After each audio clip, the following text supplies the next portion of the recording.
mo ní kí n sáré ṣe fídíò ní pàjáwìrì. Mo fẹ́ sọ̀rọ̀ Táyé Currency kan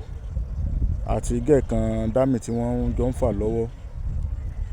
Kémi náà ṣe ní pàjáwìrì. Ẹ tiẹ̀ bá ń kọ́mẹ̀ntì sí under comment section ní YouTube mi yìí. Nínú Portable àti Qdot ta ló lórin pàjáwìrì tí wọ́n sáré kọrin tí nǹkan kan bá ṣẹlẹ̀. Èmi náà ní kí n sáré ṣe fídíò yìí ni. Wọ́n ágìù nǹkan kan ní TikTok ní àná pẹ̀lú Alhaji Táyé Currency àti gẹ́ẹ̀kan. Wọ́n dà pé Táyé Currency jẹ́ godfather gẹ́ẹ̀ yẹn. Ó wá gbé ọ̀rẹ́ kan fún ẹ máa wo fídíò yẹn láìpẹ́ yìí. Ok, ẹ sáré wo fídíò yẹn ná kí n tó sọ tí mo fẹ́ sọ. ẹni pé ṣé ń gbọ́ ó dẹni pé à ń pé tí mo bá ti anybody tó yí mo lè introduce sí ẹ kó help ẹ pẹ̀lú owó ilé àsìwọ́ tí mo dẹ̀ ti mú mọ́ra tí mo dẹ̀ nídìí pé mo mọ̀ pé ó nídìí owó ilé yìí mo dẹ̀ ní àpé godfather mi kan ó dẹ̀ ní pé òun láìkí ẹ̀ wọ́n ṣe godfather mi kan Táyé Currency ó máa ń mọtí ní ṣọ́ọ̀bù mi ni ó máa ń jẹun lọ́dọ̀ mi customer mi ni wọ́n ó dẹ̀ ní pé onídòwò ilé mo dẹ̀ ní òkè má yẹn gọ́nà òun láìkí ẹ̀ nǹkan tó máa ṣẹlẹ̀ ní pé ṣe rí gbogbo ẹ̀yin tẹ́ wà ń bíbà tẹ́ ń gbọ́ ṣó tẹ́ ẹ̀ power tap tẹ́ ẹ̀ ní rọrùn ayọ̀sùn lálẹ́ yìí torí ẹ̀ jẹ́ kí n sùn èmi dẹ̀ mo dúró dẹ̀ bí ní pé fún màá mú mi ẹ lọ síbẹ̀ mò ń gbọ́ ẹja rí máa nígbà sọ̀rọ̀ kan màá gidi lọ drive jẹ́ ẹ sáré lọ mu mi mo dẹ̀ gbéṣẹ́ wá sínú mọ́tò mi mo dẹ̀ drive ẹ débẹ̀ pé kó má dàbí pé mo kàn ní àlọ́ sọ́dọ̀ wọn mo dẹ̀ pé Táyé bí mo ṣe lọ ń pè à pé dádì ọmọ yẹn gan ẹ jọ̀ọ́ ẹ bá mi help ẹ ò torí ó nídìí owó ilé o wípé torí mo dẹ̀ ní àpé ṣẹ́wà mo ti ń lọ o wà pè lálàyé yọ máa tọ́jú ẹ o àárọ̀ ọjọ́ kejì dẹ̀ ní ṣẹ́wà pè mí tó ní pé à ń pé débí ṣe mọ̀ pé 30,000 ní má nìyí fún mi ní pé látàárọ̀ tóun ti wà ní ọ̀dọ̀ wọn 30,000 ní ọ̀fọ̀hún tó dẹ̀ mo náà mélòó lọ bẹ́ẹ̀ sọ́nà bóun sùn lẹ́ẹ̀mẹ́ta pé 30,000 dẹ̀ ní wọ́n kọ́ olóye lórí tẹ́tẹ́ ń ké fún wọ́n ràǹdì jọ fún mi 1 minute fẹ́ mú mi má sọ̀rọ̀ ẹ lọ trendy má bá mi gba kinní yẹn lọ́jọ́ má bá mi fẹ́ mú sáré mú mi. mo ní 30K fún 3 rounds ṣé wọ́n ràǹdì 10K. wọ́n dẹ̀ pé wọ́n lẹ́sẹ̀kẹsẹ̀ ń pé àṣà ṣé wàá ní pé 30,000 ló lè Corona ṣé wọn ó yá lọ ṣé o ní kó fi kúràbùrà fún inú mọ́tò. Lórí fídíò tí ẹ wò yẹn ẹ rí wípé wọ́n ń dá Táyé Currency lẹ́bi pé ó fún obìnrin yẹn ní 30,000 ó dẹ̀ lọ sí 3 round ó bá sùn lẹ́ẹ̀mẹ́ta so round kan jẹ́ 10,000 àparakọ mẹ́ta jẹ́ 30,000 àwọn kan wá ní Táyé Currency láwọn kó sì lè fún ní 30,000 bóyá torí pé bóyá ó jẹ́ public figure àbí irú èèyàn tó jẹ́ àbújá àbáláyé ó dẹ̀ lówó lọ́wọ́ ok àgbà pé bí Táyé Currency bá fún obìnrin yẹn ní 500,000 pẹ̀lú bó ṣe bá sùn yẹn kò tí ì ná kọjá ààyè àkọ́kọ́ ṣùgbọ́n ṣé ẹ mọ̀ wípé láàrin mi àti obìnrin yẹn àti Táyé Currency wọ́n jọ gbádùn ara wọn ni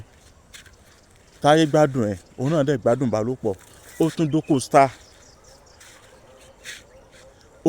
tó jẹ́ pé wàá tún bá ya fọ́tò wàá tún jẹ́ káwọn èèyàn mọ̀ wípé o ti dún Táyé rí so tó bá fẹ́ ní 30,000 naira ó tún lè ṣe jù báyìí lọ fún ẹ àkọ́kọ́ nìyẹn ẹlẹ́ẹ̀kejì ni pé ṣé á ní dandan kẹ́ ẹ máa fi òbò gbowó ni ṣé ó ní òun fẹ́ san owó ilé ṣé tó bá tí ì do ẹ o ò lè sáré o ò lè ṣiṣẹ́ kí ìwọ náà mọ bó ṣe lówó lọ́wọ́ tó fi ṣe nǹkan tó yẹ kó ṣe nú ayé kí ló tó jẹ́ pé ẹ ti sọ òbò yín di pé òun ló kù tẹ́ fi mọ̀ ní àkójọ nú ayé so bọ́n lòyìn náà kò sí nǹkan tó kàn yín ibi tí ẹ̀ ń báyé lọ yìí nísìnyí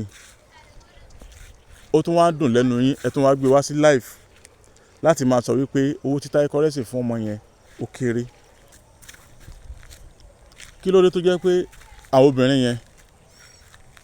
tí ẹ bá tí gbé òbò yín kalẹ̀ bóyá ẹ nídìí nǹkan kan bóyá ẹ fẹ́ ra aṣọ ni ẹ ṣe nǹkan Táyé ń ṣe ni òbò lẹ fi ń jagun kù nǹkan jọ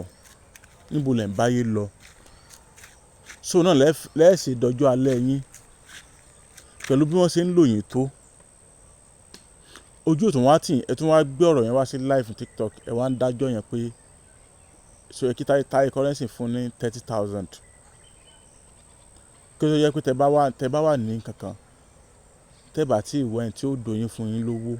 ẹ ní lákòjọ sódà níbo là ń báyè yìí lọ ná. ìwọ náà tó dẹ̀ ṣe ó rí wípé bóyá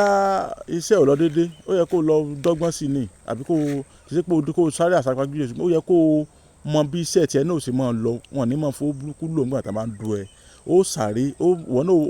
ó sáré ó ṣe ẹ̀yọ́nú ó ṣe àtúndé ó sì gbogbo ẹ̀ kì í ṣe pé bóyá tó bá tí ì du ẹ ò ní lákòjọ́nú ayé tó máa bọ̀ ọ̀sùn gan owó gidi náà nà fún ẹ bàbá Fábùkọ́lá Fáglory Àtàndá olórí àbọ̀là tó wà lọ́yọ̀ọ́ ó ṣe kí ló tó kàn sí wọn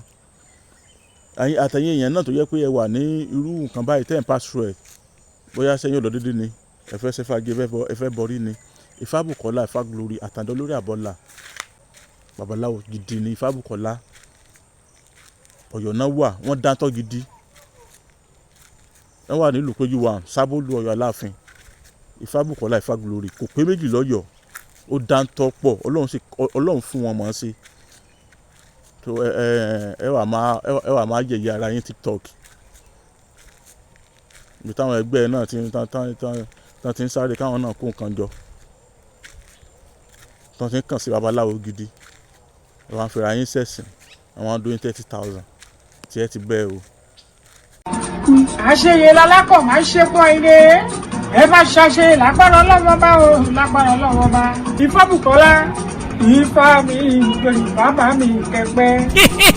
bẹ́ẹ̀ ni o Elédùmarè fi àṣẹ wí bẹ́ẹ̀ jẹ́ bẹ́ẹ̀ sí ewé àtẹ̀gbò ṣùgbọ́n ó ní àwọn ẹ̀dá kan tẹ́lẹ̀dùà fi rán wípé kí wọ́n máa fi tú kí wọ́n sì máa fi ṣiṣẹ́ ìwòsàn. àdúpẹ́ o Elédùmarè ó ṣeun ẹja tó ń da ibú dààmú òjò apá lọ. babaláwo Fábùkọ́lá Fáglory Àtàndá olórí àbọ̀là ní Èdùmarè ń lò lọ́wọ́lọ́wọ́ láti kojú gbogbo àìsàn àti ìdí ayé gbogbo tó ń da ọmọ ènìyàn láàmú. àbá ẹ bá mi kárọ̀ o sádọ̀rọ̀ Àtàndá olórí àbọ̀là bẹ́sọ̀ ló dé bẹ̀ dandan yóò dẹ̀rọ̀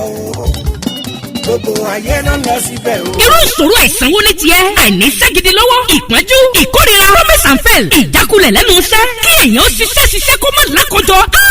ogun ni àìrọ́mọbí àìrọ́kọ tàbí aya rere fẹ́ oyún ìjó tàbí oúnjẹ ojú oorun báwo ra rẹ̀ ràn fífi ojú kó jàǹkárí wọ̀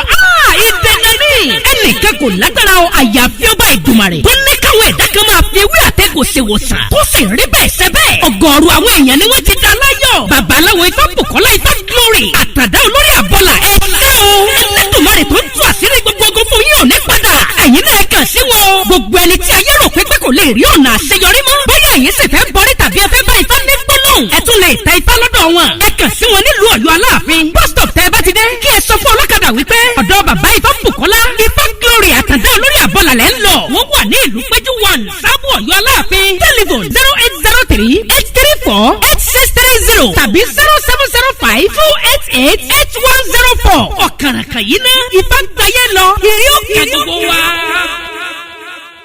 nínú òní di o yọ yẹ wa o kò ní yẹ ẹ lẹ fún wa ó ti rí bẹ́ẹ̀ ó ti ṣe bẹ́ẹ̀.